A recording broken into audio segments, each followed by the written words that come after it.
Hi, இன்றைக்கி வந்து ஆடி செவ்வாய்க்கிழமை, அது இல்லாமல் ஆடி பௌர்ணமி வேறு. அதனால் கோயிலுக்கு போகிறோம். வீட்டுக்கு பக்கத்தில் இருக்கிற முருகன் கோயிலுக்கு தான் போகிறோம். வீட்டுக்கு பக்கத்தில்னா கொஞ்சம் தூரம் போகணும்.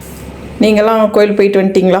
கோயில் நல்லா இருக்கா? இந்த கோயில் வந்து ரொம்ப அழகாக இருக்கும், சைலண்ட்டாக இருக்கும், ஒரு மாதிரி பக்தி பரவசமாக இருக்கும், எந்த சத்தமும் இருக்காது. கோயில் வந்து நல்லாயிருக்கும், ஒரு மாதிரி நல்லாயிருக்கும், எனக்கு ரொம்ப பிடிக்கும். நீங்களாம் கோயில் போனீங்களான்னு சொல்லுங்கள் மறக்காமல். சாமியும் காமிச்சிருக்கேன், எல்லாருமே சாமியை பார்த்துக்கோங்க, வேண்டிக்கோங்க முருகர்கிட்ட நல்லபடியாக வரணுன்ட்டு.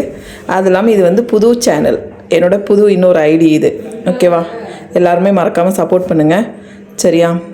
இங்கே வந்து நிறைய சாமிங்க இருக்காங்க. நான் இன்னொரு வாட்டி கோயிலுக்கு போகிறப்போ இன்னொரு வாட்டி வீடியோ எடுத்து நான் கரெக்டாக அதில் சொல்கிறேன் எந்தெந்த சாமிங்க இருக்காங்கன்னு.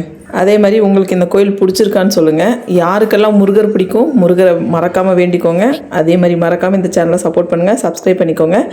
இதே மாதிரி வீடியோஸ் உங்களுக்கு ரொம்ப ரொம்ப பிடிக்கும்னா கமெண்ட்ஸ் பண்ணுங்கள். எல்லாருமே முருகர்கிட்ட வேண்டிக்கோங்க நல்லபடியாக இருக்கணும் அப்படின்ட்டு. இந்த மாதிரி ஷார்ட்ஸ்லாம், இந்த மாதிரி வீடியோஸ்லாம் உங்களுக்கு ரொம்ப பிடிச்சிருந்தா மறக்காமல் கமெண்ட்ஸ் பண்ணுங்கள்.